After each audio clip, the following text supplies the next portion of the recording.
Okay, in this lecture, we're going to look at the sources and properties of noise in the ocean. And the place you need to start, the seminal place to start, is this paper by Wenz from 1962.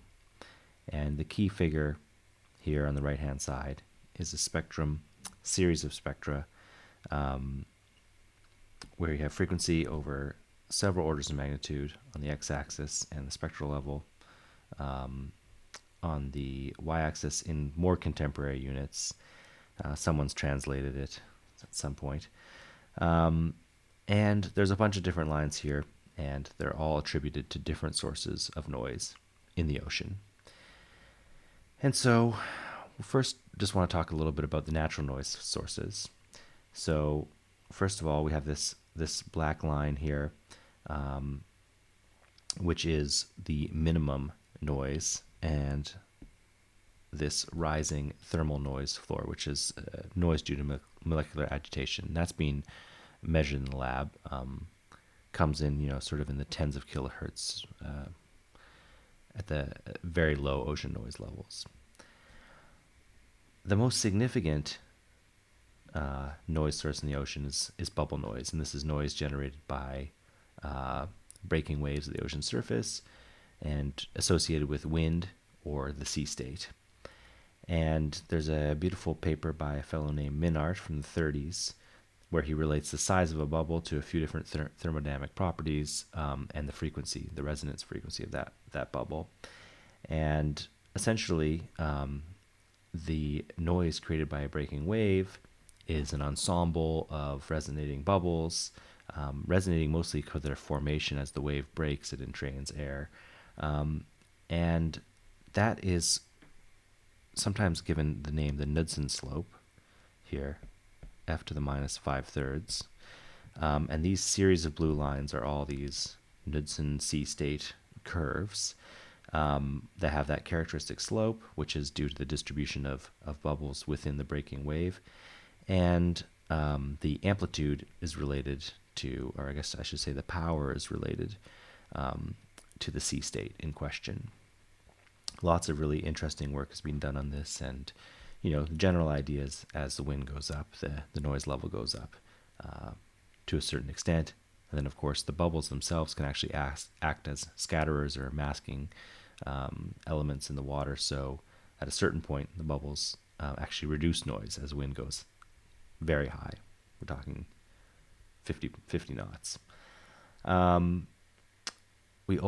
Bubbles can also generate noise when they're within the water column, not being generated, but if they're quiescent in the water column and there's a fluctuation of pressure that comes across them, they can be excited and ring out as well. And that can be, for instance, another pressure wave, another sound wave can cause them to resonate. The third significant curve to look at here is the purple dashed line here, attributed to precipitation, and this is rain noise. This particular line is for heavy precipitation. There's quite an extensive series of curves in the literature related to different size of raindrops, different rain rates. Of course, as the rain rate goes up, the noise level goes up. And the drop size is related to two things. Larger drops make an impact noise when they hit the water, which is, contributes quite significantly to the noise field, which is a very broad band smacking noise. And then they make a bubble as well. So you've probably seen that classic photo of a raindrop, a single raindrop on the surface of the water, and it's very high-speed photography. And the bubble that's entrained by that rings out in the same way that the bubbles from breaking waves ring out. But here we have just one single one. The size of that bubble is related to the size of the drop, and its speed is impact energy. And so you have that same relationship between the raindrop size and the center frequency of a fairly broadband noise source. There are, of course, interactions between bubble noise and rain noise in the sense that wind can dampen noise as drops fall at an angle. And there's also a nice, very small body of work on snowfall, making noise from several different mechanisms as it falls on the surface of the ocean. So, in the case of snow, of course, there's many different types of snow, as many of you Nova Scotians may know. There's, you can have very heavy, damp snow, very light snow, very different acoustic signatures, and same thing with the rain. So there's quite a variety of measurements out there that discuss this in more detail. Now, another significant contributor, can be a significant contributor, is hypothesized as turbulence. So turbulence itself creates noise as energy cascades sort of from low frequencies into higher frequencies. You get this characteristic slope of f to the minus 5/3, same as wind-driven noise, but usually it's sort of lower frequency because of the scale of what we're talking about. And it radiates very inefficiently. So it has a quadrupole radiation pattern, so you need, it's quite a weak overall contributor, and also something that's just, levels of turbulence are not high enough in the ocean mostly to measure. But the kind of significant contributor there is if there are bubbles which get entrained in the turbulence or are apparent in the turbulence, they can be excited very easily because there's these large pressure gradients in the turbulence itself. At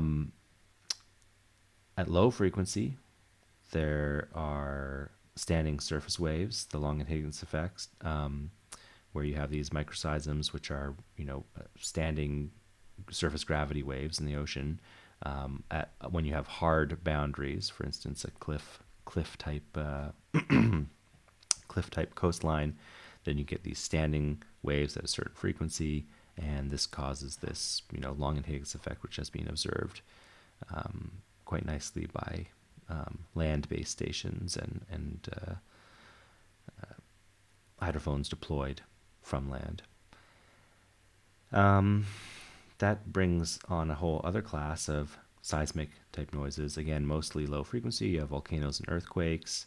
Those are sort of below 100 hertz and often are called T-phase because they couple well into the sound channel in the deep ocean, the deep sound channel axis. So you have these bottom generated sources. They couple into the sound channel and they can be detected quite far away. And then, seismologists have many different compressional and shear phases that they measure that propagate through the various parts of the Earth, various paths through the Earth. And so the T phase is the part of that activity that propagates through the ocean. At high frequencies, we have sediment-generated noise, and now we're talking about, much smaller amounts of Earth moving.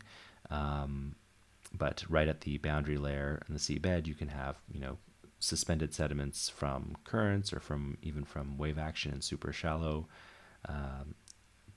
coastal regions, in rivers. The movement of the grains can cause noise because the grains collide.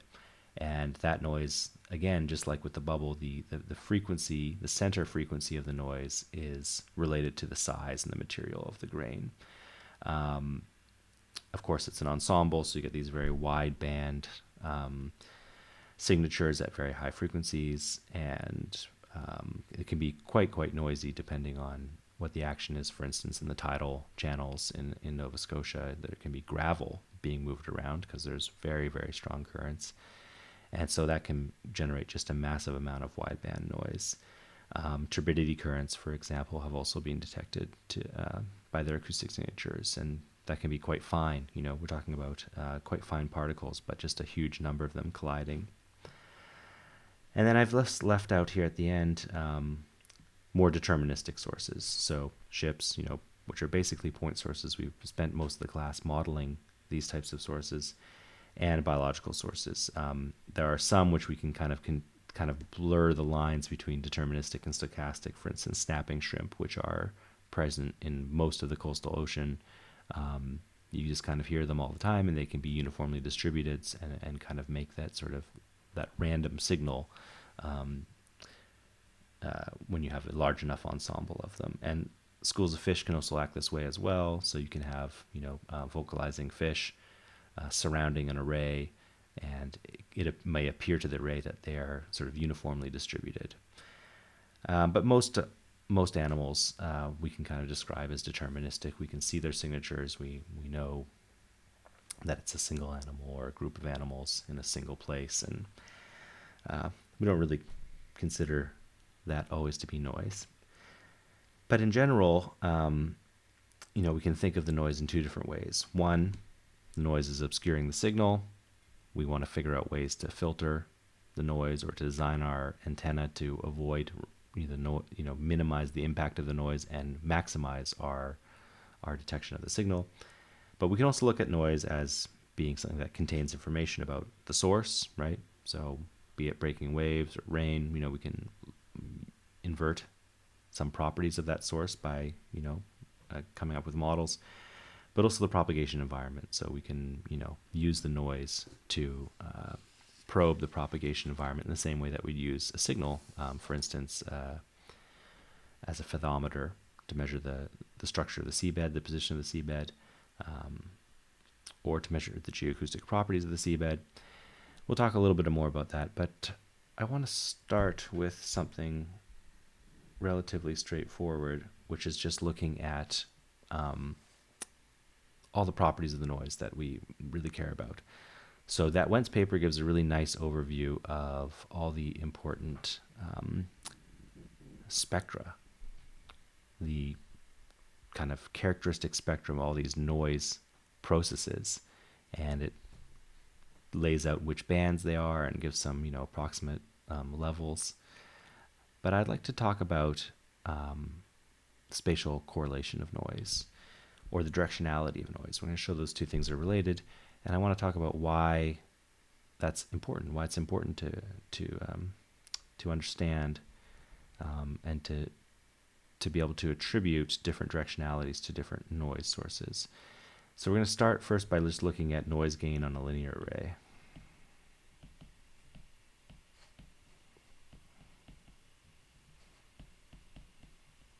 Okay, so I have some array, series of sensors. Each sensor, this is the ith sensor, is recording some noise time series. And so the noise on the array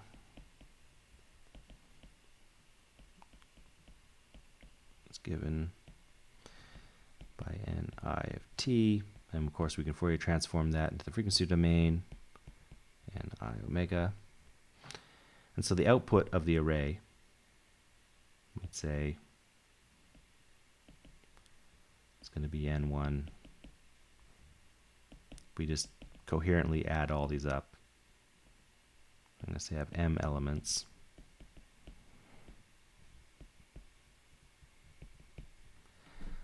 And if we go into the frequency domain, we take the absolute value,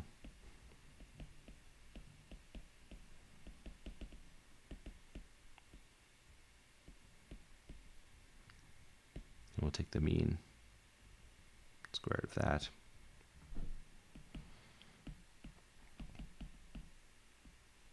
Express that as a sum.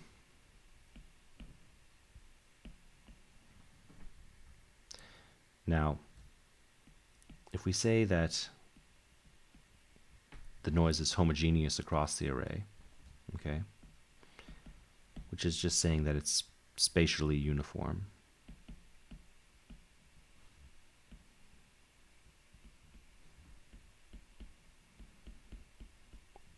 in terms of its power.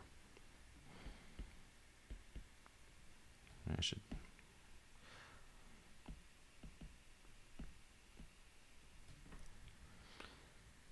then we can actually factor that out, and we'll define it. Let's just define it here. Factor this out. And our expression simplifies to m. That's for all the I equals j terms. And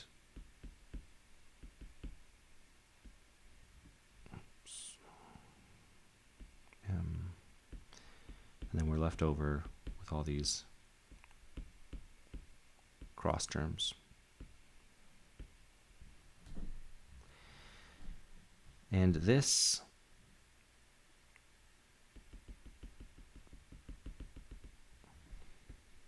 we can define as the coherence function.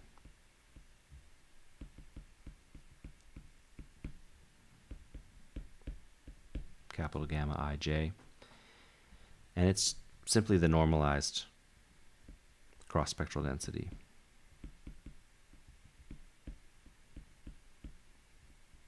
Oops. So you can see that we're dividing by the power in the bottom, and there's the cross spectrum in the top.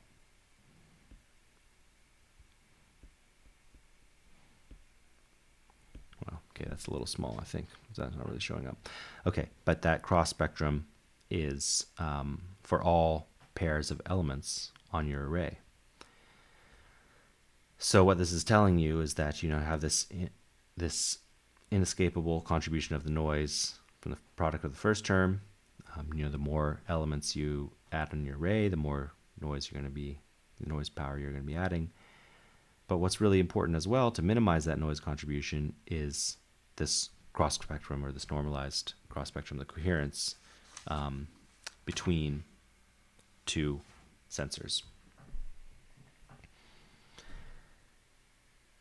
So how do we interpret this coherence function? Oops.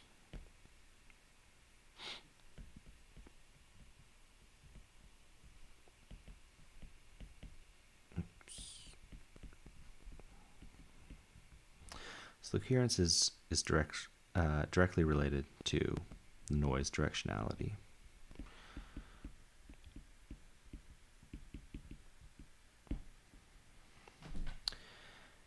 And I'm going to go to a new page.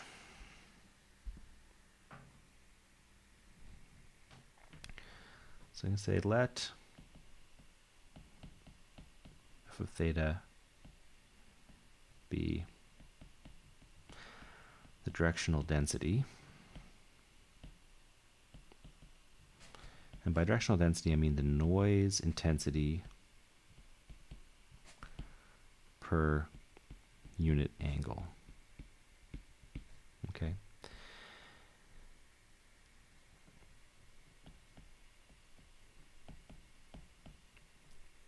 The coherence I'm going to express as omega bar.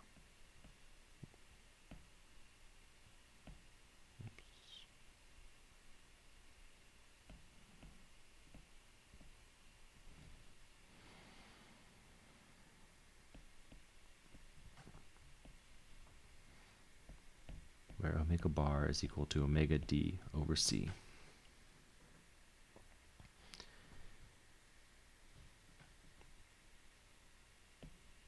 We're going to define the normalization.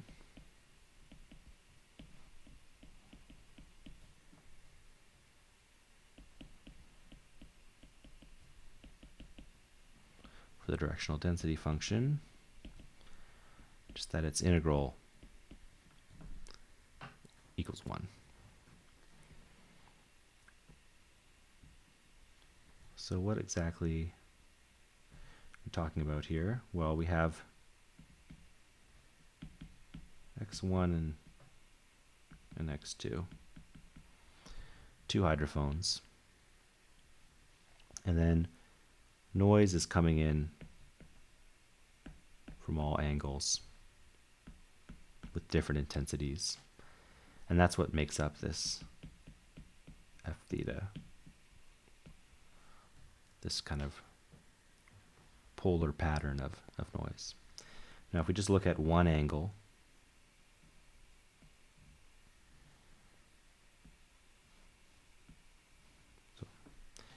so this will be theta,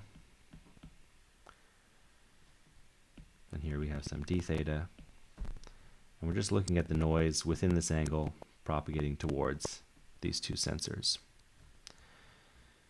Well, we can do the classic thing we do with all wave physics, where we draw a nice little right-angled triangle, and we see that there's an interference pattern, right? It's going to be an interference pattern here that depends on this angle. Essentially, the noise on these two sensors is going to be interfere based on the distance along this little piece of the triangle, right? So how many wavelengths or how many fractions of a wavelength they're going to cram in there. D, of course, the spacing. Sorry. D is the spacing between the sensors. So let's write a cross-spectral density.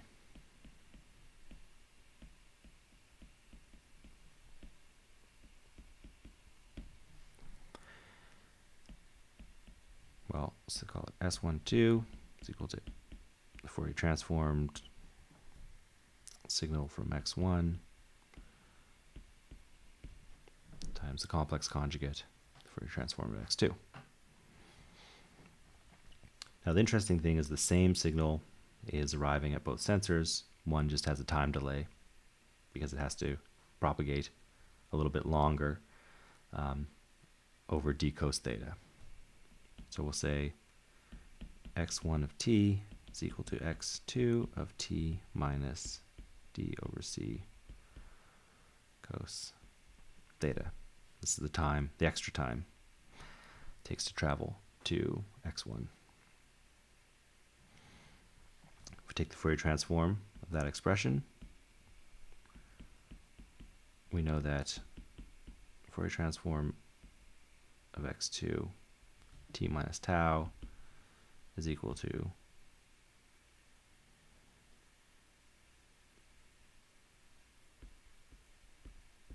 capital X omega e to the I omega tau. I'll just say for general, not for x2, but in generally speaking, this is a identity of the Fourier transform. So for this one particular angle, if we think about d S12, that angular fraction of the cross-spectral density, take the Fourier transform of x1 times Fourier transform of x2 complex conjugate sine theta d theta. We sub in this fact, and we end up with the Fourier transform of x1, which we're going to call x1 omega, and then the Fourier transform of x2, which is actually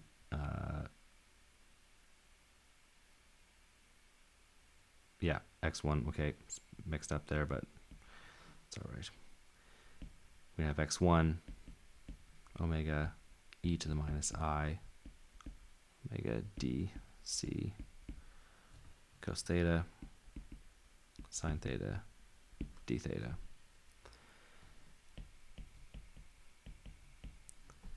Now, if we want to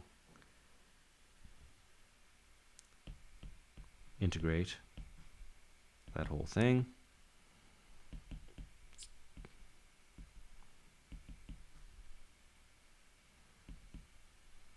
it's 1 squared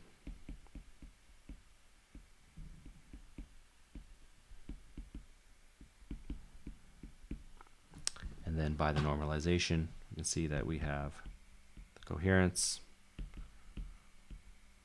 gamma 1 2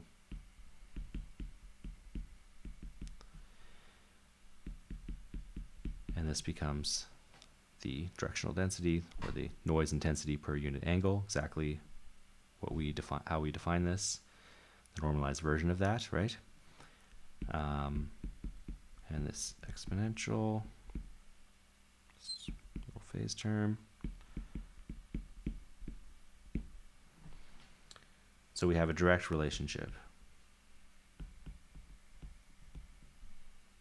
between the coherence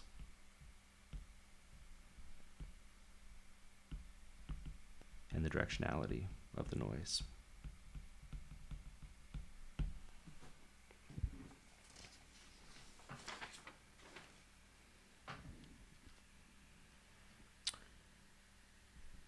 Now there's some neat properties of that little expression.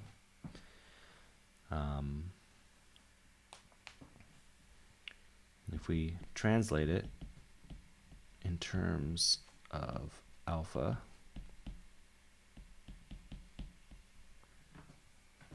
so in terms of the horizontal angle for a vertical array,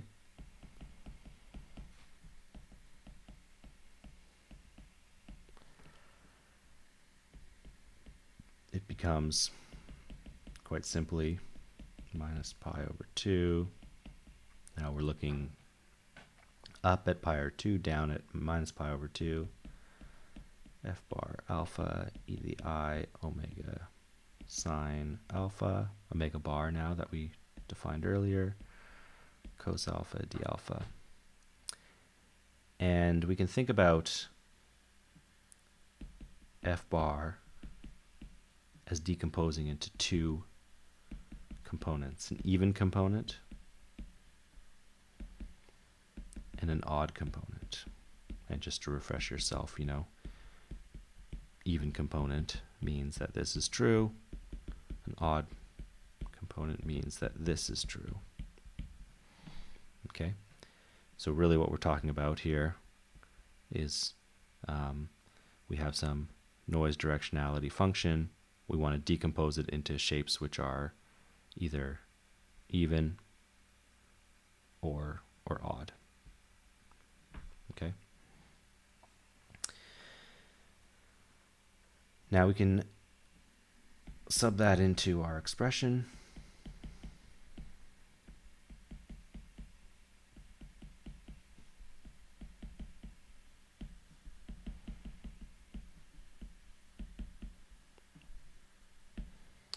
And we can look at the evenness and oddness of the rest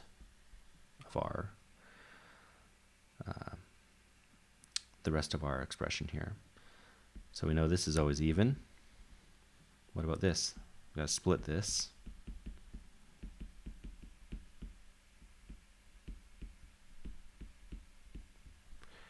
Into even and odd. So we can do that. Gamma 1, 2.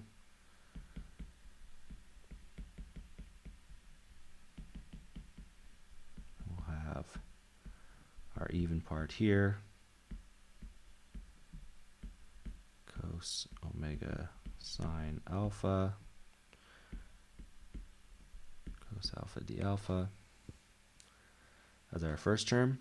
And then we're going to have an imaginary term. Pi over 2.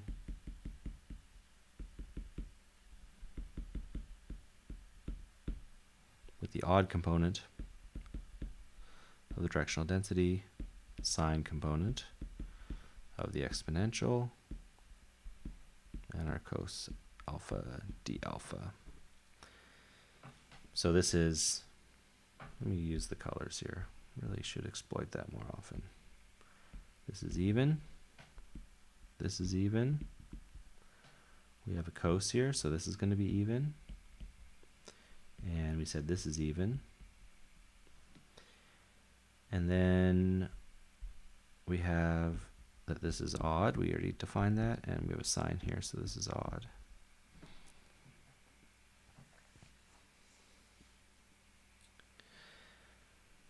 So this real part here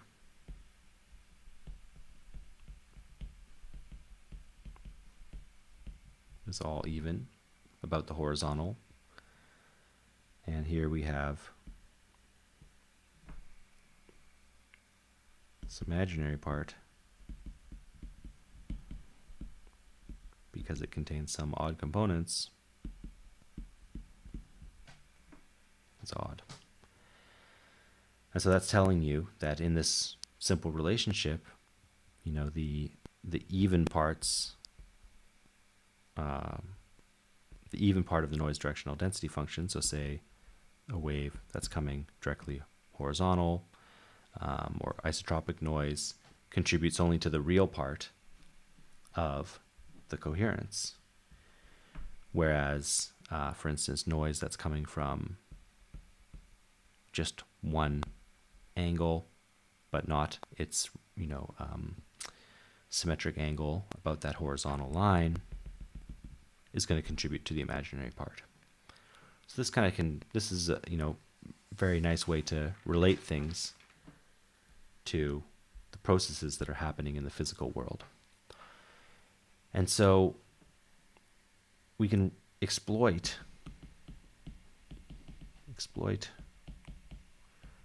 directionality to separate sources.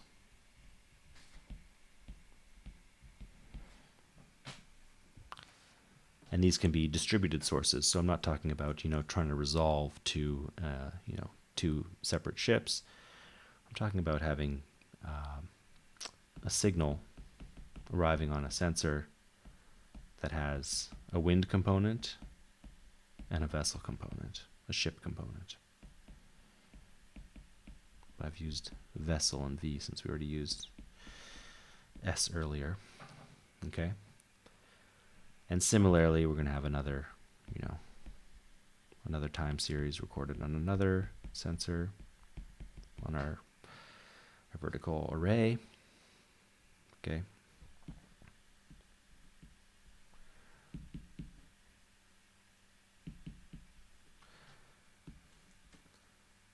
I'm going to give myself a little more room. I'm going to redo that, give myself a little more room. So what are we talking about here? We're talking about a vertical array, 2 sensors, an infinite ocean. We have a ship generating some sound that's impinging on the array. And then we have waves at the surface of the ocean that are acting as a spatially distributed source coming on the array. So, what does the power and cross spectrum look like? Well, Sij is equal to Xi, Xj over T. This gives us power. And cross spectrum, power when I equals J, cross when I is not equal to J.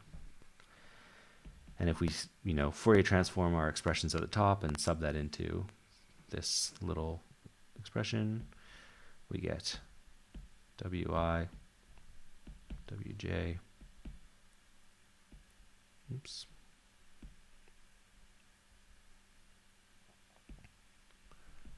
star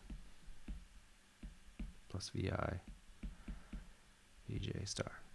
Okay, all over T. So the interesting thing happened here, of course, where did the cross terms go? Well, these brackets here mean we're taking the ensemble average.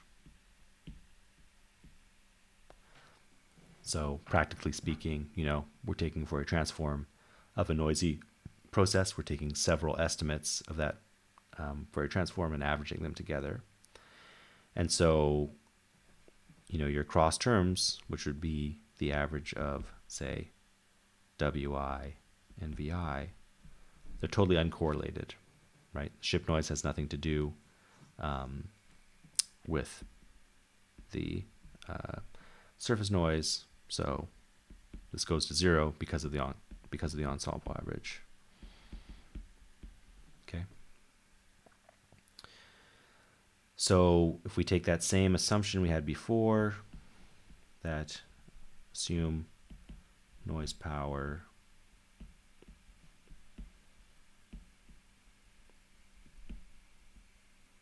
is homogeneous across the array. In other words, that S11 is equal to S22.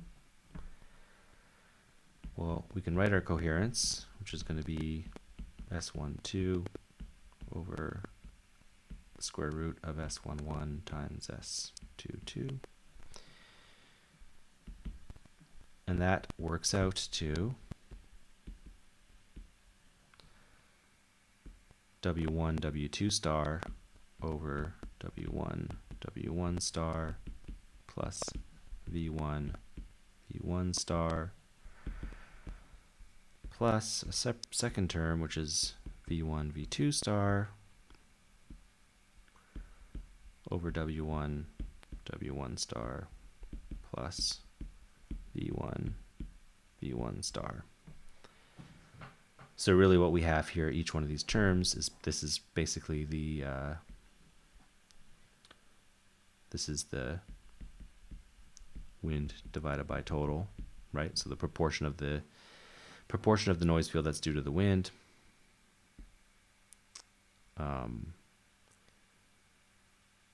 This is the cross spectrum divided by the normalized coherence of just the wind.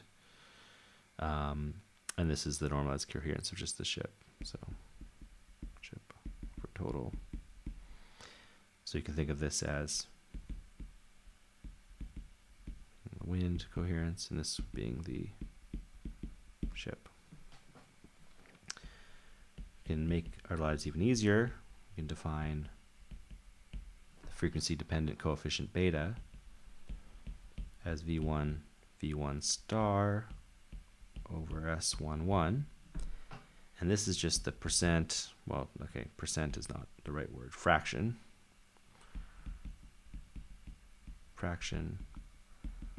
of noise due to the ship. And interestingly, it's independent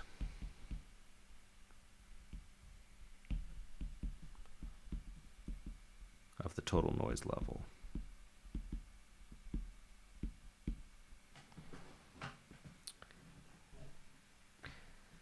So we can rewrite our coherence, omega 1, 2, gamma 1, 2 of omega as 1 minus beta.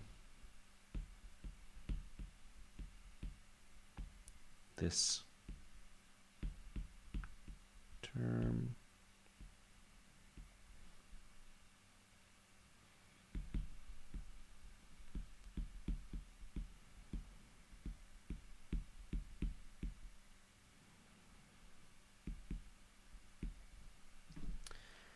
and totally separate the two fields. So the first term is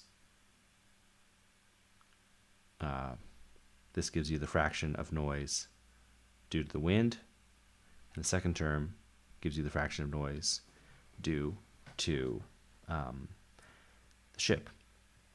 And now all we need to do is come up with some sort of model for the two other terms there, the producting terms. So let's get a new page and do that.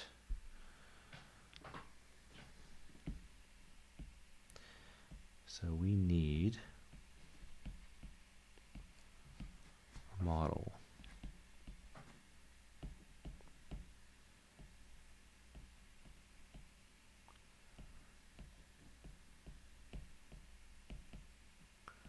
for the wind coherence. Actually, this is for pure wind noise. So what does that look like? Well, yeah, we need a model for this. Is for pure wind noise coherence.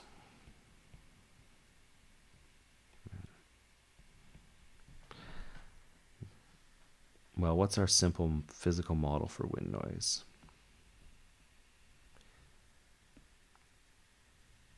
Let's have an ocean where we have constant sound speed. It's infinitely deep, there's no bottom, and we have our two sensors here, and we have a breaking wave here, generating some bubbles, generating some sound. And we want to know, well, what is this problem? This is the problem we did at the very beginning of class, right? How do we write the field at x1 and x2 from that single little source breaking wave that's, very right beneath the surface? We'll say this is Z prime. Well, we just simply say, let's call this R1. We'll call this R2.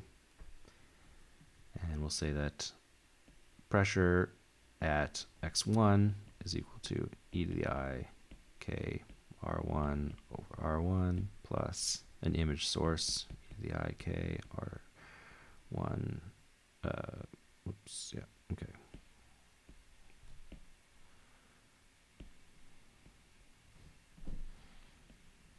And at 2,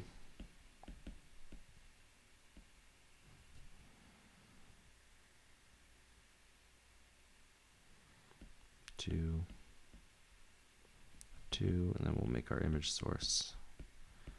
Leave it R2 tilde.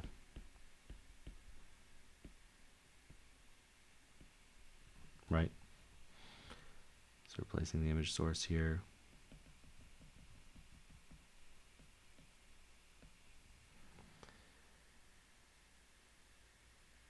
So that gives us, a pretty simple way of solving it for the one source. Now, really we have breaking waves all over. So we want to imagine now our ocean as being this surface. And for every little patch at our fixed range, we're going to have, a ring of noise, and we're going to integrate that over all ranges. So we're going to say that the power due to just the purely wind-driven noise is going to be equal to the integral from 0 to 2 pi, and then from 0 to infinity of P1 star r dr d theta, this being the little element of area. For the cross spectrum,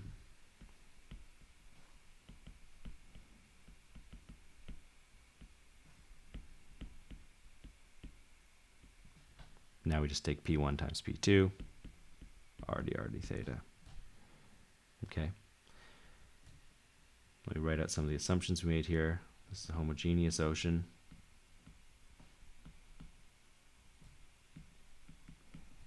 With no bottom.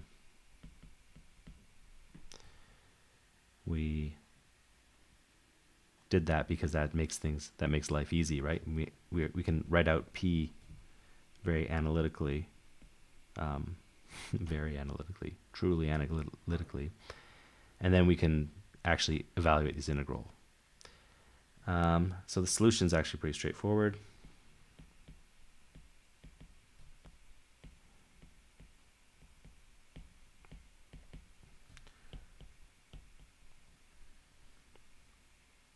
This is for the pure wind-driven noise, so let me just be clear about that.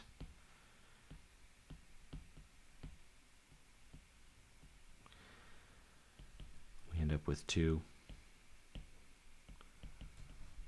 sine omega bar over omega bar cos omega bar over 1.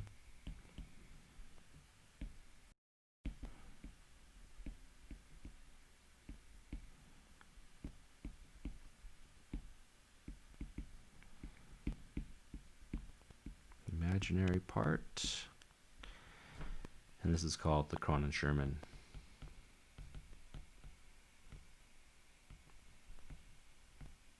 model. Oops.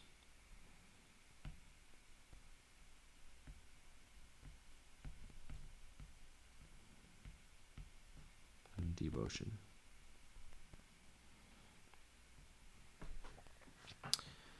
Really straightforward, nice analytical solution.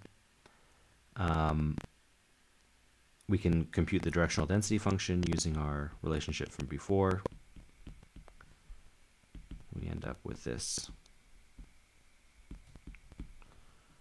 cosine. All the noise, of course, is propagating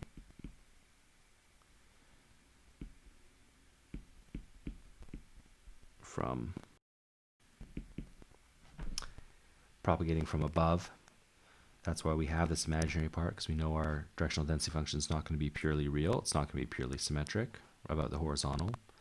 There's no noise coming from below. So,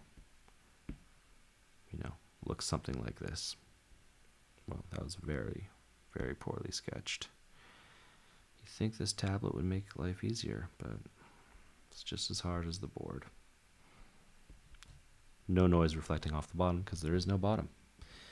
Okay. So what about shallow water? That helps us in a pretty idealized environment. What about shallow water?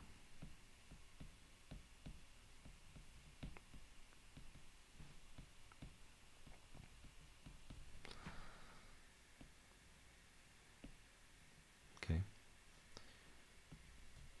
We have our sensors. We have our breaking wave. Makes a source. Well, how do we go about writing out all the different paths and figuring out what P at x1 and x2 is? Well, this is what we've been doing the whole class here. P is more complicated than e to the ikr. Computational model of field needed. A couple exclamation marks. So we've determined many different ways to do that. One of the most analytical ways, of course, is normal modes. Normal modes with the effective depth.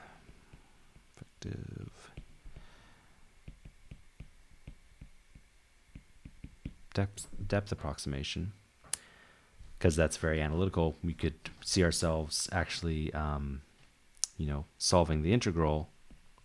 We're gonna have P1, P2 star, R, D theta, R from 0 to infinity, theta from 0 to 2 pi.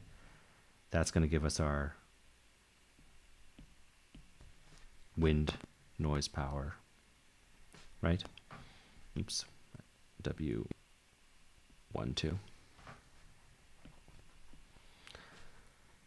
So if we do our normal mode sum, we see we're going to be integrating over a sum, something that would be pretty easy to do in a computer.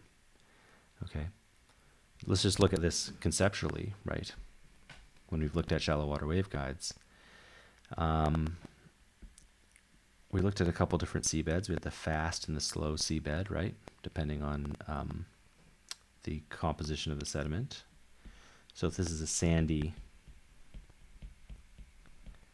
fast seabed, and we have our sensors here, we can imagine, we had this nice reflection coefficient, right? Where below some grazing angle,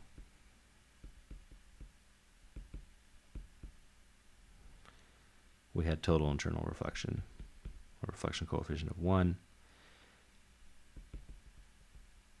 Above that grazing angle, falls off. Some of the energy goes into the sediment. 0. Critical angle. Just called it a grazing angle. Critical angle. Right? So, that looks like you have some source out here for a breaking wave. Noise comes in. Reflects perfectly. Okay. You get total internal reflection. You have a breaking wave here. Goes down. You have some noise that propagates up, some noise that continues into the sediment. So if you think about the directional density function, in that case, well, you're going to have noise coming from directly above. You're going to have noise that's coming from the side, but at a certain angle, it's going to cut off. And symmetrically.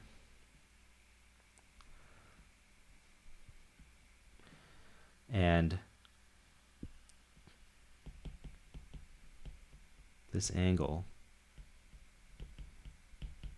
gives the critical angle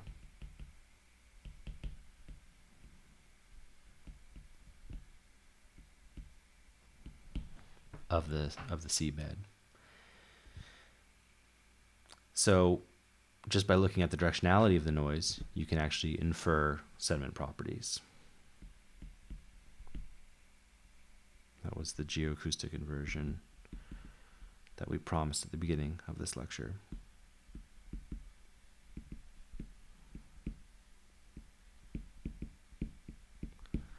So this shows you that, from the Wentz curves, you can say, from the level of the noise, you can say something about how noisy how big these waves are, right? By how loud it is. But by looking at the directionality or just the spatial coherence, looking at the spatial information, you can actually say something about the environment that the sound is propagated through. So these two second-order statistics are very important tools for analyzing ambient noise. That's it for now.